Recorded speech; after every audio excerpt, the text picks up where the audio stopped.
Bismillah, assalamualaikum warahmatullahi wabarakatuh. Alhamdulillahirrabbilalamin. Wassalatu wassalamu ala rasulillah wa ala alihi wa sahbihi ajma'in wa ba'd. Sahabat Al-Quran, sahabat pecinta hadis, insyaallah ta'ala kita pada kesempatan ini sampai kepada hadis yang ke-6 ya. Semoga Allah Subhanahu wa taala menjaga hati-hati antum dan kita semuanya diberi kesehatan, diberikan kelancaran dalam segala aktivitas dan dijauhkan dari segala bentuk penyakit. Ya, hadis ke-6 ini berkaitan dengan tentang subhat ya dan jaga hati. Tentang hati ya, karena berkaitan dengan haram dan halal, halal haram sesuatu ya. Kita bacakan hadisnya. Bismillah.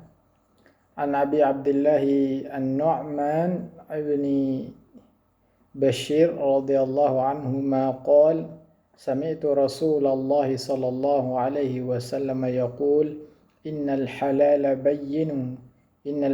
bayyinun wa innal harama bayyin wa bainahuma umurun mushtabihatun la ya'lamuhunna katsirun minan nasi faman ittaqa asy-syubuhat faqad istabara lidinihi wa irdihi wa man waqa'a fi syubuhat waqa'a fil harami karra'i yar'a hawla al-hima yushiku ay yarta'a fihi alla wa inna likulli malikin himan wa inna likulli malikin himan ala wa inna himallahi maharimuhu ala wa inna fil jasadi mudghah idza salahat salahal jasadu kulluh wa idza fasadat jasadu kulluh ala wa hiyal qalb. Rawahul Bukhari wa Muslim. Hadis ini diriwayatkan oleh Bukhari wa Muslim. Sesungguhnya yang halal itu jelas sebagaimana yang haram pun jelas. Di antara keduanya terdapat perkara syubhat yang masih samar-samar, tidak diketahui oleh kebanyakan orang. Barang siapa yang menghindarkan diri dari perkara syubhat, maka ia telah menyelamatkan agama dan kehormatannya. Barang siapa yang terjumus kepada perkara syubhat, maka ia bisa terjatuh pada perkara haram, sebagaimana ada pengembala yang mengembala ternaknya di sekitar tanah larangan yang hampir menjerumuskannya. Ketahuilah setiap raja memiliki tanah larangan dan tanah larangan Allah di bumi ini adalah perkara-perkara yang diharamkannya. Ingatlah, di dalam jasad itu ada segumpal daging. Jika ia baik, maka seluruh jasad akan ikut baik. Jika ia rusak, maka seluruh jasad akan ikut rusak. Ingatlah, segumpal daging itu adalah hati. Ya. Hati atau jantung. Ya, hadis riwayat Bukhari dan Muslim ya. Di dalam riwayat Bukhari disebutkan nomornya yaitu 2051, adapun di riwayat Muslim itu bernomor 1599. Faedah hadis ini yang pertama adalah ada 3 hukum yang disebutkan dalam hadis ini. Yang pertama adalah halal, haram, dan subhat. Jadi Ibnu Hajar Al-Asqalani rahimahullah ta'ala mengatakan hukum itu dibagi menjadi 3 macam dan sebagian besar ini benar. Ya, pembagian seperti ini benar ya. Karena sesuatu bila jadi ada dalil tegas yang menunjukkan adanya perintah dan larangan dan ancaman keras jika ditinggalkan. Ada juga sesuatu yang terdapat dalil untuk meninggalkan dan terdapat ancaman jika dilakukan. Ada juga sesuatu yang tidak ada dalil tegas apakah halal atau haram. Yang pertama adalah perkara yang halal yang yang telah jelas dalilnya. Yang kedua adalah perkara yang haram yang telah jelas dalilnya.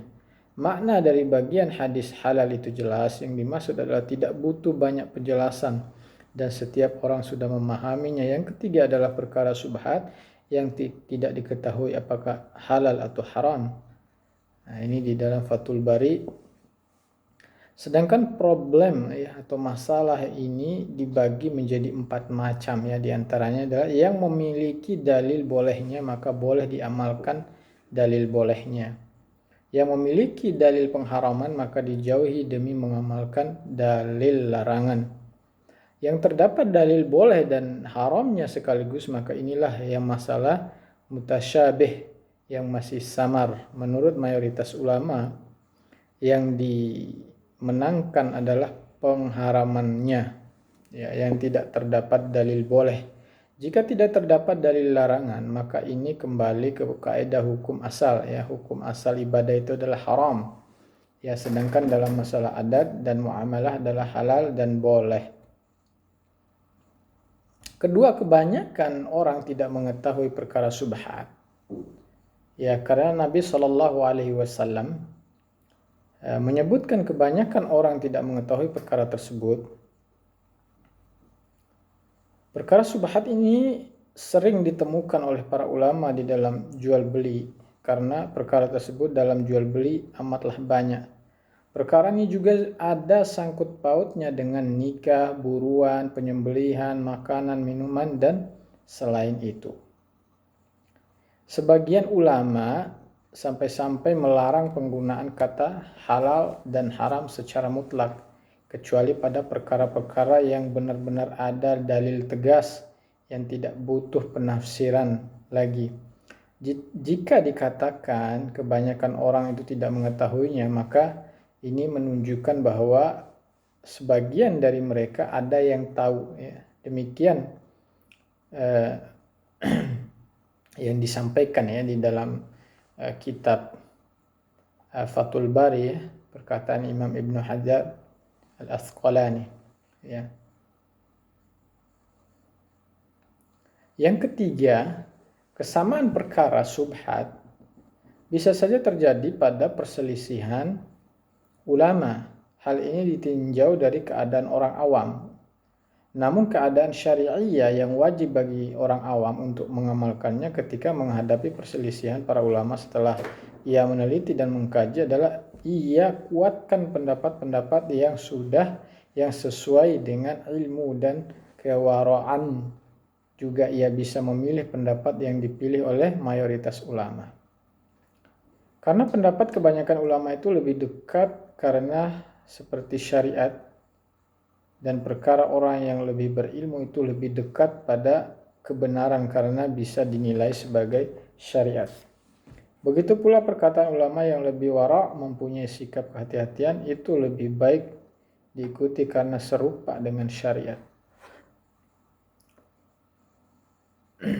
Intinya, jadi kalau orang awam itu tidak bisa menguatkan pendapat ketika menghadapi perselisihan ulama, maka hendaknya ia tinggalkan perkara yang masih samar tersebut. Jika ia sudah yakin setelah menimbang-nimbang dan melihat dalil, maka dia pilih pendapat yang ia yakini. Faedah yang keempat adalah ada 2 manfaat meninggalkan perkara syubhat. Disebutkan dalam hadis, barang siapa yang menghindarkan diri dari perkara syubhat, maka ia telah menyelamatkan agama dan kehormatannya. Dari 2 faedah ini, Syekh Shalih Al-Fauzan hafizahullah mengatakan, di sini menunjukkan bahwa janganlah kita tergesa-gesa sampai jelas suatu perkara ya. Kemudian faedah kelima adalah hadis ini menunjukkan bahwa jika seseorang bermudah-mudahan dan seenaknya saja memilih yang ia suka padahal perkara tersebut masih samar hukumnya, maka ia bisa jadi terjerumus dalam keharaman. Jadi perlu kehati-hatian.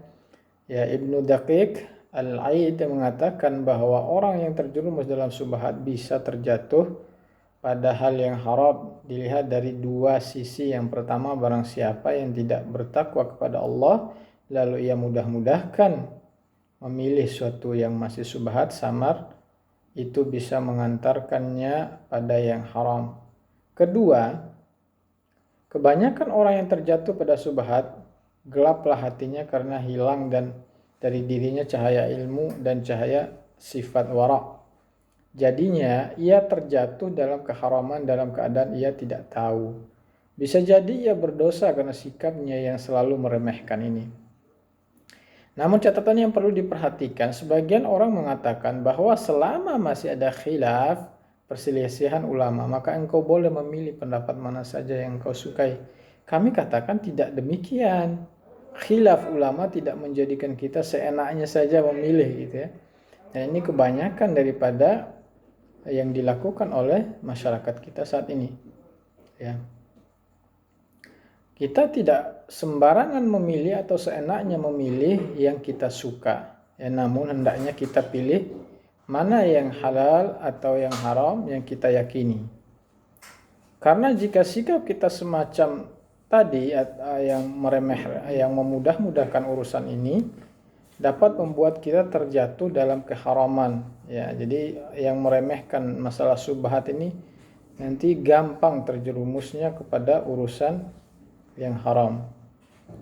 Faedah yang keenam itu, jika perkara syubhat samar maka sepatutnya ditinggalkan, karena jika seandainya kenyataan bahwa perkara tersebut itu haram, maka ia berarti terlepas diri. Jika ternyata halal, maka ia telah diberi ganjaran karena meninggalkannya untuk maksud semacam itu, karena asalnya perkara tersebut ada di sisi bahaya dan sisi bolehnya. Kemudian faedah yang ketujuh, para ulama katakan bahwa hati adalah malikul a'adha, rajanya anggota badan, sedangkan anggota badan adalah junuduhu, tentaranya daripada hati.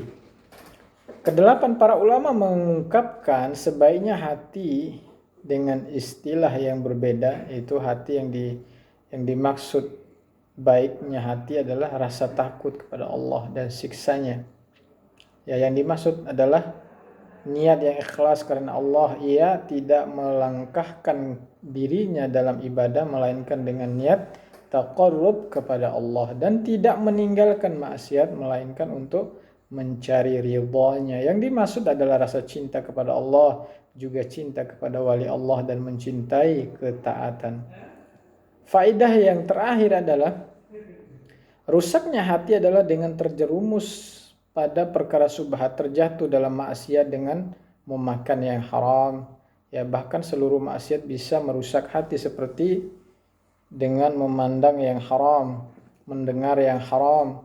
Jika seseorang melihat sesuatu yang haram, maka rusaklah hatinya. Jika seorang mendengarnya seperti mendengar nyanyian dan alat musik, maka rusaklah hatinya. Hendaklah kita melakukan sebab supaya baik hati kita. Namun baiknya hati tetap di tangan Allah Azza wa Jalla.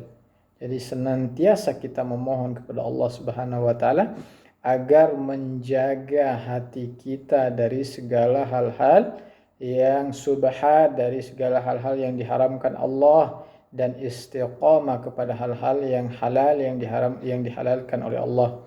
Ya muqallibal qulub, tsabbit qulubana 'ala dinik. Ya musarrifal qulub, sarrif qulubana 'ala ta'atik. Ini doa yang harus kita minta atau kita mohonkan kepada Allah. Semoga Allah senantiasa menjaga hati-hati kita dan hati-hati kaum muslimin dari segala sesuatu yang Allah sudah gariskan tentang halal haram, tentang subhatnya. Wassallallahu ala nabiyina wa barik wasallam. Assalamualaikum warahmatullahi wabarakatuh.